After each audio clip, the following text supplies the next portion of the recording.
Today's show is sponsored by the ABV Network Merchandise Shop. Pick up your logo merchandise by heading over to abvnetwork.com, clicking on Shop, and start filling your basket today. We are also sponsored by the Bar to Go. The Bar to Go offers a fully customizable carrying case that allows you to take your favorite distilled spirits or cocktail ingredients with you. Whether you're looking for something for yourself, a customized gift, or logoed items for your business gift shop, the Bar to Go can help.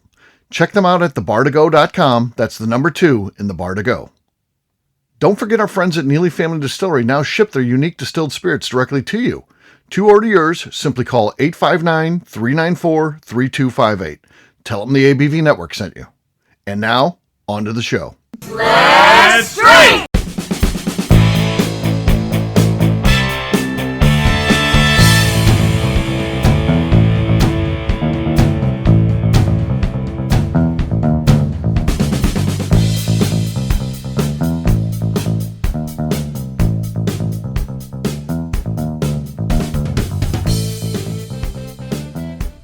Welcome to the Bourbon Daily, the podcast about everything bourbon delivered to you every day of the week. Today on the show, we discuss our favorite easy on the wallet bourbon and ryes. My name is Miss Beka Sue. Please join me in welcoming my co-host, Steve Akeley, along with our special guests, Jack McBride, Katie Joyce, and Cailee Baker. Hey gang, what's up? Howdy. Hey, how you doing? Hello. So Katie's not really with us right now. She's going through what could be our potential topics of the day. So she's laughing pretty hard. I think she found it. I think she found a good one. So we're going to be talking about easy on the wallet bourbons and ryes, but we'll get to that after the break. For right now, Katie, what do you got for us? Okay, so I found some in here. This is okay for everyone listening at home. This is from the game The Shame of Life. It's a card game of weird conversations. I've never actually played this game. I've only used it to pull cards for this podcast so far. This is why you have the game at this point. We had a few here that I pulled that actually made sense and would have been like entertaining. But then I just pulled this one that just, oh boy, this is a whole other level. So feel free to tell me to go to the next card if we don't want to discuss this. Oh no, we're stuck with whatever she says because you got to choose. Well, then, you already some of you might be unhappy here in a second. Because what I pulled was a debate card. And the debate is, out of all the historical figures, who had the meatiest genitals? Had the what genitals? Meatiest. Meatiest. I just love that that's a card and that's a word. I feel like the smallest ones, I feel like that's easier to pick out. But no, this is meatiest though. Like not Napoleon is the answer. Not Napoleon. Rasputin. It has to be Rasputin, right? Does it have to be a guy? No, I would hope. It could be a female. I would hope, actually. In this instance, I would hope. Meatiest. I don't know that any female big dick energy, and that's just how it is. I mean, I feel like RBG had some big dick energy, so everyone knows. Steve was right though. Everyone knows Rasputin. That's Rasputin. Yeah. Oh yeah. I'm going to lock that in. I said it first. I'm saying Rasputin. I think that was the meatiest one. Yeah. I hacked it off. Looked like a big. I would not pick King Tut, right? Because I mean, he was the boy king. Guy. He was the boy king. He was a boy king. I think King Tut is the clear loser here. Yeah, he's not. Probably Adam from Adam and Eve. Adam and Eve. Oh, he sired everyone in the world, technically. Right? I mean, that's a pretty good point. That's pretty meaty. What about another one you hear that, of course, historically, John Dillinger. John Dillinger. That one was someone has that in their collection too. John Dillinger, famously. They have his in their collection? Yeah, their collection. They got his Tommy gun and then his other gun. His other Tommy gun? Yeah, his other Tommy gun. Imagine you are so famous that someone decides to buy your member to keep as a treasure next to your dur. Yeah, and say the person who has that collection is like, okay, you only get to see one. I mean, I'm not going to share my collection, So door on the left is Tommy gun, door on the right is Dillinger's, personal. I guarantee you, most people are going to the right. They've seen Tommy guns. They're not going to go. I'm going. Oh hell, I can go buy a Tommy. Right, Tommy gun. Yeah, that's not that big of a deal. Yeah, So I'd say, Dillinger. That's not weird at all. What Also, to be the historical person figures had like the most kids? I could say like Medius is in like most productive. it's Genghis Khan. There you go. Genghis Khan. It was the most productive. Okay. Or that Duggar guy, the guy who's in charge of the Duggars. I don't know his first name. I think that Genghis Khan Jim Bob. That would be Jim Bob Duggar you're looking for. Jim Bob Duggar. I love that you know that. I used to be able to name off all their children. No. Oh my God. I don't think I could anymore, but the oldest is Josh and then Jana. Ginger, Joseph, Josiah, Jedediah, John David, Oh my God. Josie. No, I'm not gonna get to all 20 of them, but Just found out a whole new side of you. I found them highly entertaining, obviously. Okay, so Genghis Khan and Jim Bob Duggar they're tops of the list when it comes to reproduction. Oh, these I just looked it up, and Did you Google this question? Merrick's penis was normal. But do you know who Joseph Merrick was? Yes, the Elephant Man, of course. Yes, very good, very marvelous. Yes, the Elephant Man. Yeah, he had a normal all the other stuff going wrong. The penis was just fine. According to can be people Wikipedia. Alive Yes. or dead, right? I mean, Wikipedia knows. Yeah. Wikipedia knows. Okay. Absolutely. I'd say, like, what about like The Rock? Like, you know, I would be happy to go on this fact-finding mission to report back. Is The Rock known for that? I don't. We don't know, but we'll find out. I feel like it could be. Dude, is that something that I should know? Okay, hold on. We've got the answer. So I've got John here next to me. He's Googling this for me because I wouldn't want that on my Google history, but apparently he's braver than I am. John Hamm, St. Louis's own John Hamm. Historical figure, we've got Secretariat, the horse. Wow, there you go. Oh, now that's brilliant. That's meaty. That is meaty. I feel like the most effective one though was definitely Genghis Khan because isn't he related to like 2/3 of everyone in the world or something? Yeah, him and Jim Bob Duggar. I think they're tied. They both had the same. They both sired the same amount, I believe. Wow. Sorry to Della's son if he's riding to school with his mother this morning. Yeah, and, this is not a good day for Della's son. Luckily, he's grown up with the show, so I think he's kind of used to stuff at this point. So and frankly, I think that Della would probably just be laughing at this. Yeah. Della's son was 8 when he started listening to the show because his mom was on here and stuff. And one day he drops an F-bomb, and his mom says, "Well, where did you learn this?" And he says, "Well, from that show, from Miss Beka Sue." They listen to it every morning. Where'd you learn that? Miss Beka Sue says that all the time. Yeah. So you know what? That is the only time in my life that has actually stuck to me of feeling bad about swearing. Well, there you go. That is the only time where I've been. It's kind of on Della. We're rated E. I mean, it's explicit. We're rated explicit. I'm like, it's her parenting at that point. Well, it's on her. Yeah. I'm glad to say Della's back. She couldn't. Her husband's in IT security. Remember when they had all that blasting about Zoom and all that? And he said Zoom is to potentially be compromised, and he wouldn't let her do it on Zoom. But now I guess he feels comfortable with Zoom now, and so now we got Della again. Della's back. Yeah. She's actually recording with me. I saw she was getting the VIP treatment per normal again at an Untapped. Oh yeah. She's the best. There is no one on the ABV network that gets treated better than Della Fane. I know. She's got it down. People think it'd be Steve Akeley. No, Amy Akeley actually gets treated better than Steve does. At least right. Or the warden, as she's called. Yeah, the warden. But Della, as far as I can tell, I mean, I have never had anyone treat me better. Oh yeah. because I'm a host on a show.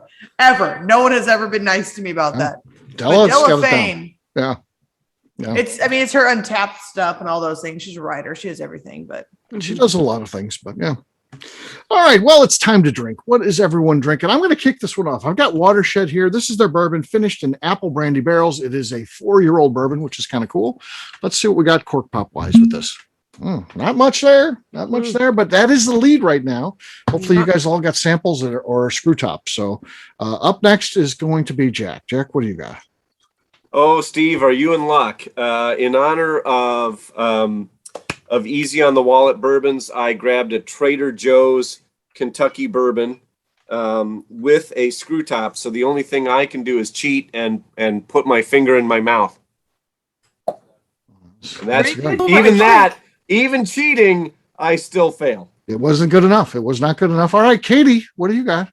So I had the exact same plan as Jack here. Right. Because I also do not have a meaty pop ready for us because I've got some old Overholt that's also a screw top. Screw top. So hold on. I'm going to challenge Jack though, and who can do the best fake pop here. Hold on. Okay. That's better. Crisp. That was nice. Yeah. All right, Beka, you're next. What do you have?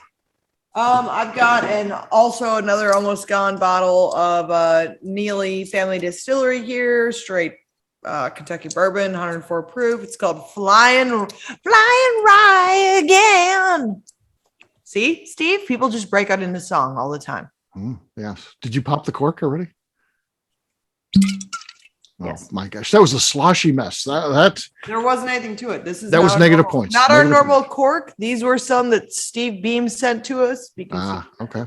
All right, Cailee, it's down to you. I've got some Old Granddad bottled and bond. Nice. 3/4 full bottle. And it. I was struggling here. I don't know if you saw me or heard bottles clinking. I was really trying to find a budget bourbon without a screw top, and it's kind of hard to find. I had pulled out Evan Williams, I had pulled out Heaven Hill, and like they all have screw tops. So Old Granddad is what I'm settled on. Okay. That was good. Not good enough, though. I take it with my watershed. There you go. So Steve takes the victory. You've won Cheers, the meatiest gang. pop. Good job. The meatiest pop. Cheers. Ding. Oh, jeez. Meatiest. Oh, All right. That could be a new thing, the meatiest pop. All right, we'll take a quick break. And then when we come back, it's going to be time to talk about those value bourbons, those things that are easy on the wallet. We'll do that in just a few.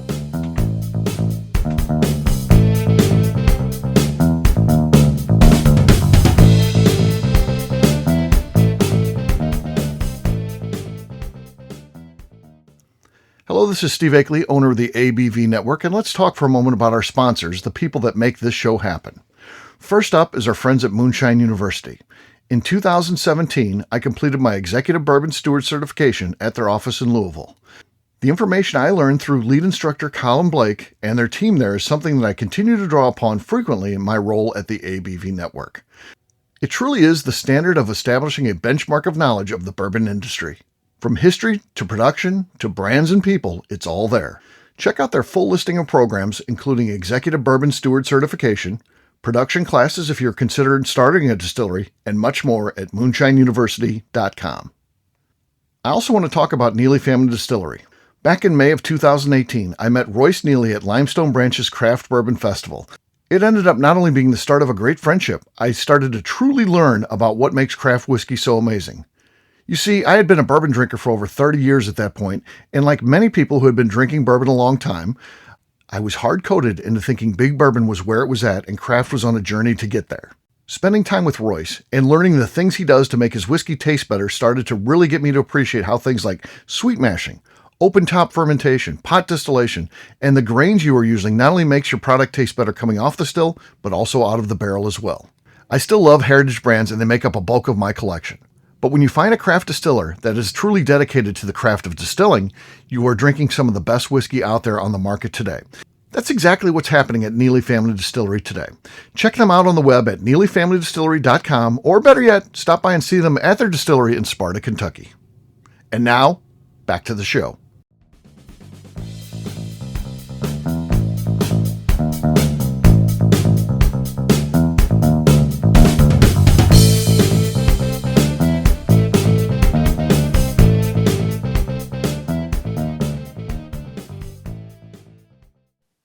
Hi, this is Mr. Bill. You're listening to Bourbon Daily. Welcome back to the Bourbon Daily. Today we're talking about cheap bourbons. Yes, we are. And ryes. And the first one I'm going to kick it off with is a rye because I don't know. I challenge anyone to find a better deal than this. That Old Forester rye that they came out with just a couple of years ago. Gosh darn, that stuff is fantastic. It is so just good to sip, and in the $20 range, 20 to 23 bucks, somewhere in there. Yeah, it is cheap. Really? Yeah. Steve, I would say that my favorite budget bourbon brand is Old Crow. Well, it always has been. I noticed since you moved to Kentucky, you've classed it up. You don't drink Old Crow that much now. Steve, right? I don't. I You're drink highbrow. I drink all of our stuff all the time. You're highbrow at this point. You're I off the don't Old Crow. drink anything but our stuff. Huh. I don't know. I also have a whole pallet of stuff out there that's filled with bottles. It's just whatever I have inside the house currently. I got a bottle lost in there. Hopefully I don't come over and see that empty bottle. Becca just finished it. Someone left us at the house. Yeah. Yeah, my new riff. That face said that it's already happened. Yeah. Wait, Steve, what in particular is that bottle? It's a new riff, and I forget. It's one of their special ones. I forget what, the malted rye or something like that. It's something.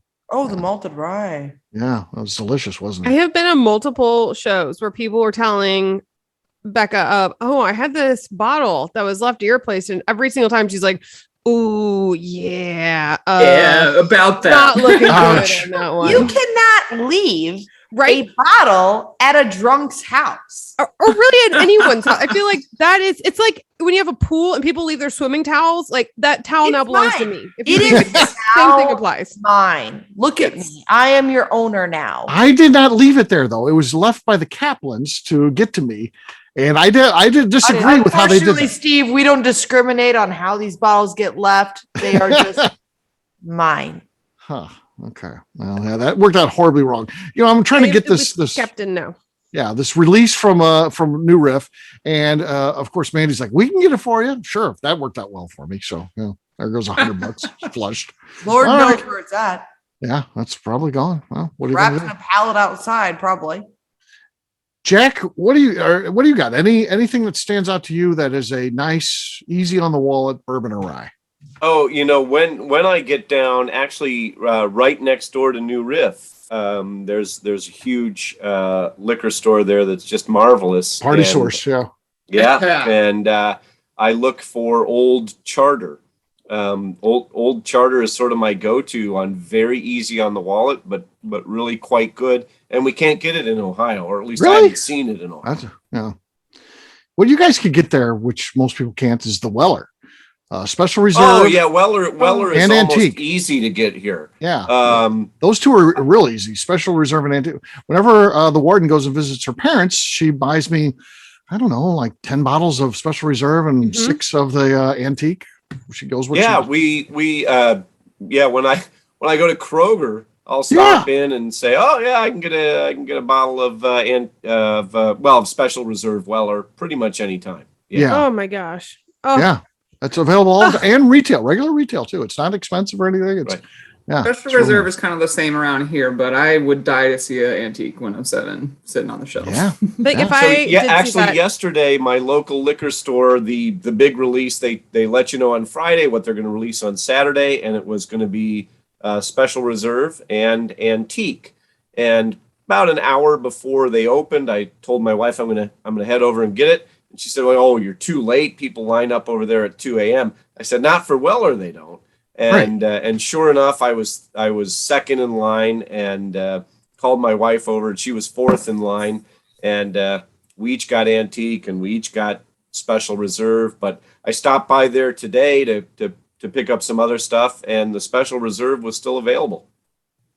Oh my gosh! It's hard to pass up because it's good bourbon for the retail price. I don't like it at secondary prices. To me, it's no good. But people will pay $100 a lot of times for the Special Reserve, and they'll pay $200 for the Antique, which is crazy to me. And I don't want it for that price. But for the retail price, I'll buy it all day long and drink it. I was a mule for a guy because I mentioned we have pretty good stock of Special Reserve around here, and that's like one of my dad's friends' favorite bourbons. And so I was a mule for him, and he didn't care what it would cost. He would give me $100 to go out and buy a $7.50 bottle, and the 1.75 sitting there on the shelf for a lot. So my in-laws do live in Ohio, And my father-in-law is a bourbon drinker, but he likes 80 proof stuff and just cheap as you get. He mixes it with ginger ale, which is fine. He can drink it however he wants it. I'm not criticizing him, but that's how he likes it. He's never really into brands or anything like that. But as I've gone there and said, hey, this Weller's really,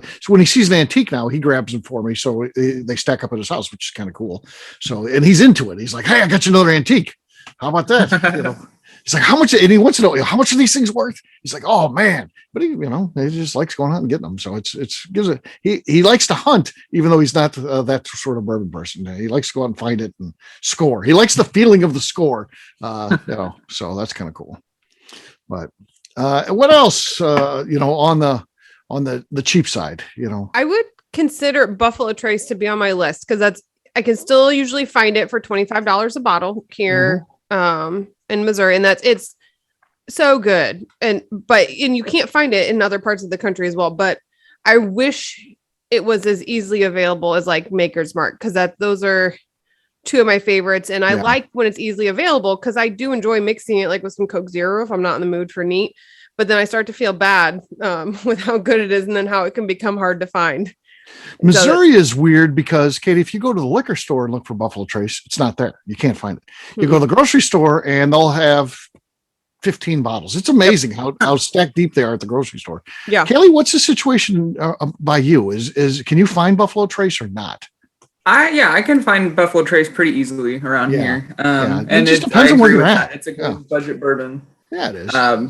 I think I mentioned it on another show earlier about how Four Roads to Small Batch is one of my go-tos that I think I've replaced the bottle like 4 or 5 times. And I never mind replacing it because it's $30, Even just the regular Four Roses is a good value pick. And $20 for a $20 good mixer. Yeah, for a mixer, and there aren't too many that are good at 80 proof, and that one actually it could stand up in a cocktail, which most of them at 80 proof don't. They get lost in there, but that one, because it's a high rye bourbon, it holds up, and it's actually I like the old Granddad 80 proof. Yeah, that used to always be your walk around bourbon. So yeah, you've got one where you just want to drink, but you're not necessarily going to get. You got a long drinking session. You're literally one that you can just have in your hand all day long. You can drink it almost all day long, assuming that you drink a lot, which you do. You'll be okay. Now, if you have if you got the 114, you're going to go down pretty quick, right?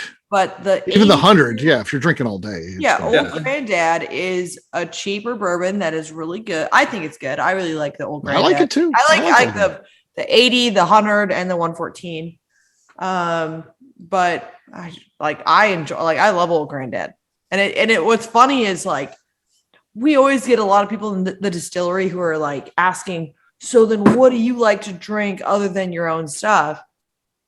And most of the time, I tell them Old Granddad, and like Maker's Mark and things like that. And they're always, your husband will say one of his favorite value bourbons. He's not on the show, but he'll say Benchmark, right? I mean, he talks about Benchmark a lot. And that was one of his favorites. It's funny because people. Well, there you go. There's Benchmark, the full proof, which is got it.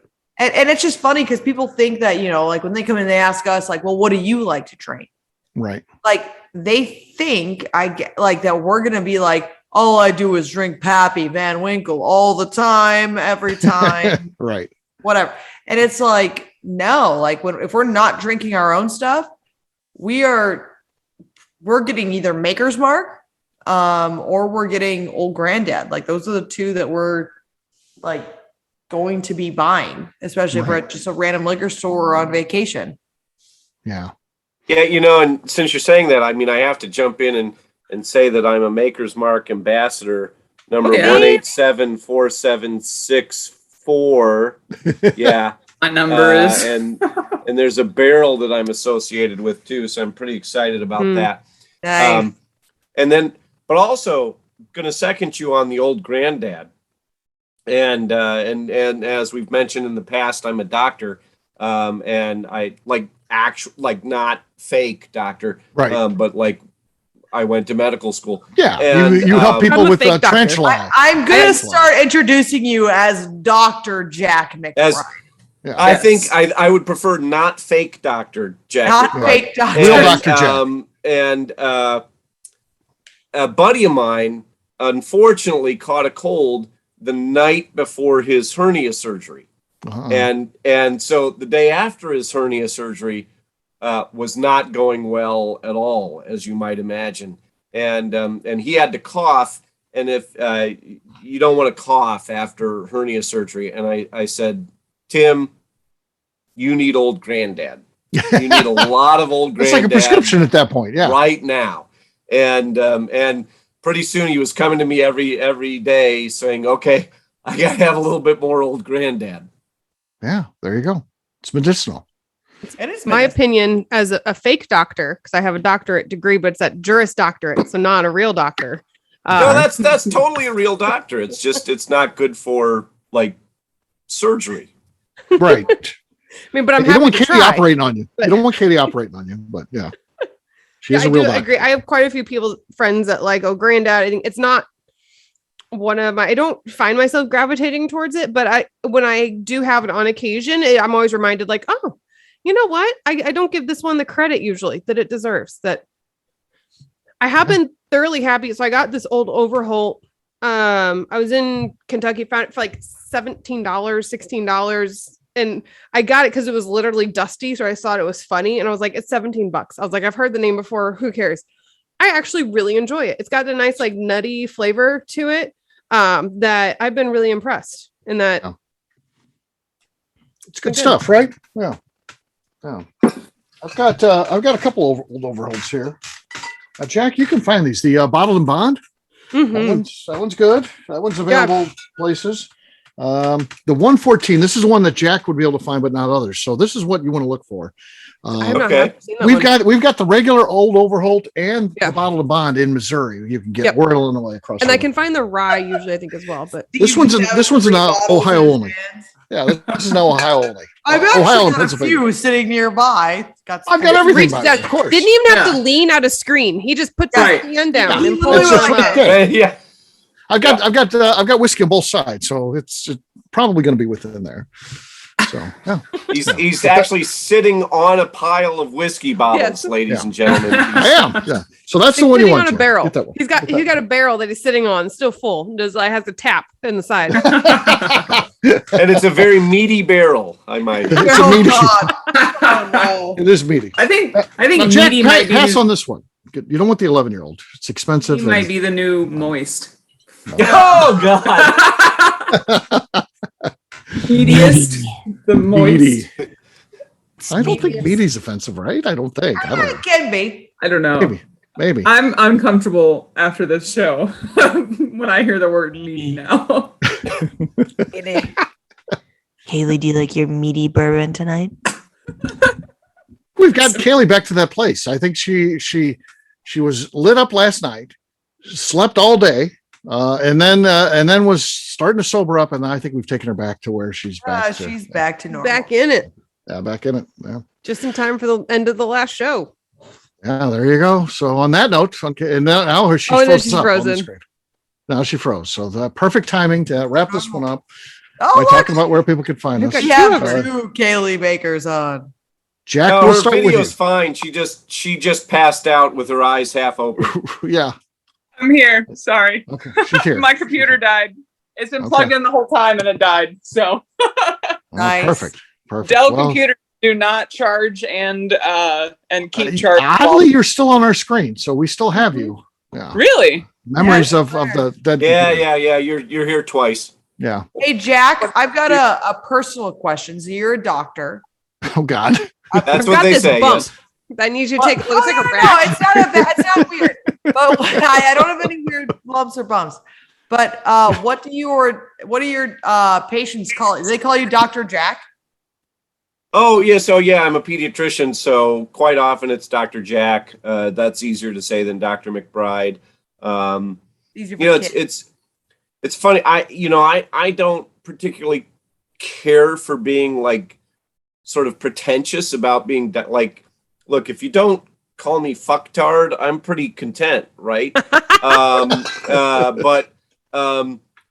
I find in the office that it's maybe not bad to still be called doctor, just because it does suggest that I learned something, right? So I don't think it.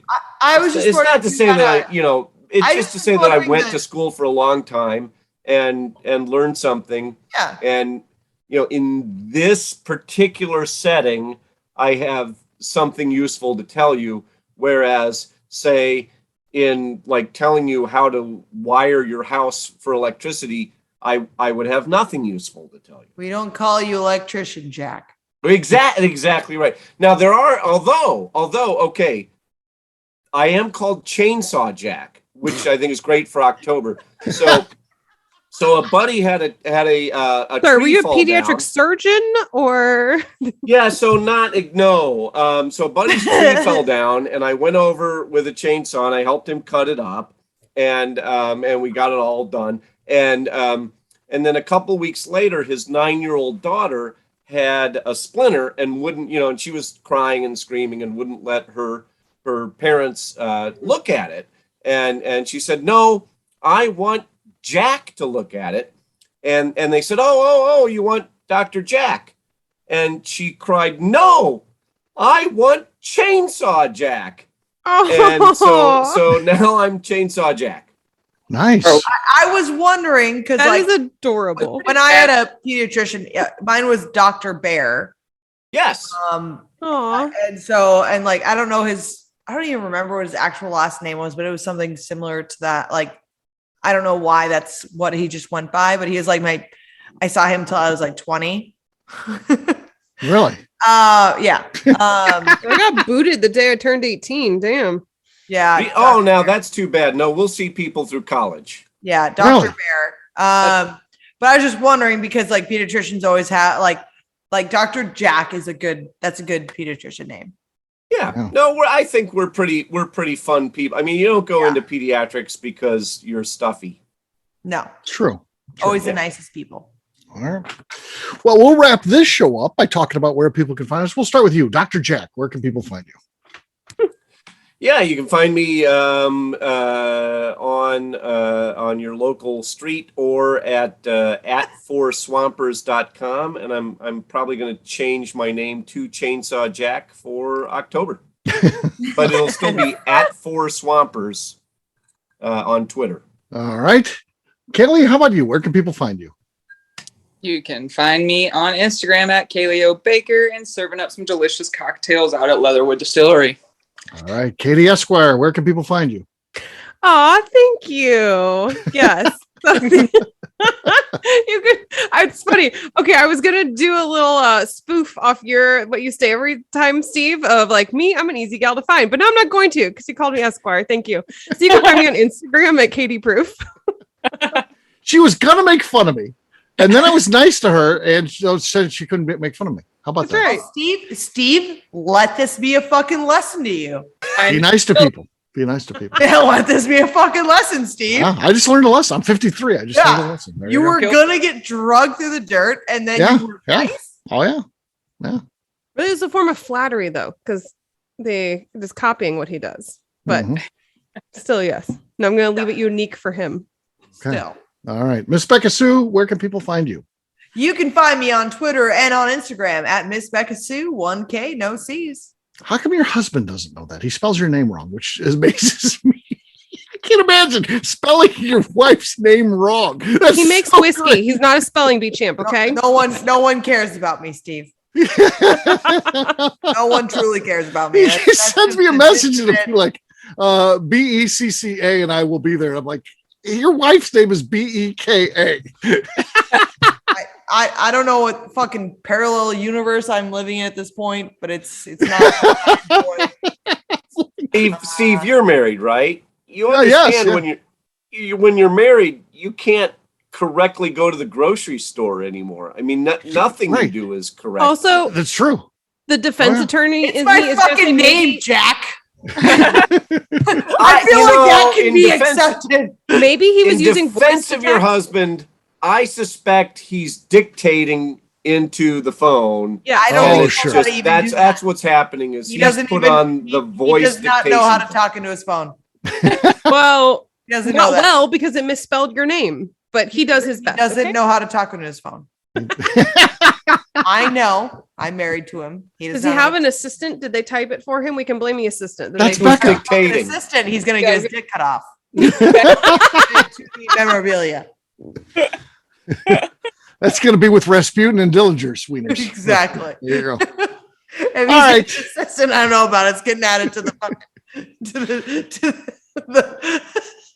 Will no longer be the meatiest distiller. Yeah, we'll know for sure who's not. All right. For me, I'm an easy guy to find. I'm at Steve Akeley on Twitter, Instagram, or Facebook. I've got a website, steveakeley.com. The important website, though, is abvnetwork.com. You got to check that one out. Everything that we do is out there. We put all of our blogs out there. We put our events out there. Maybe you want to hang out with us. We do a lot of that kind of stuff. So check us out at abvnetwork.com. Ms. Beka Sue, anything else to say before we get out of here? I'd like to remind the audience to please give us a 5-star review that includes comments. It helps new people find the show, which is very important to us. If you like what we're doing, we ask that you please visit our Patreon page at patreon.com/the ABV Network. All right. Have a meaty day. Take care, everybody. See ya. Bye. Girl Scout.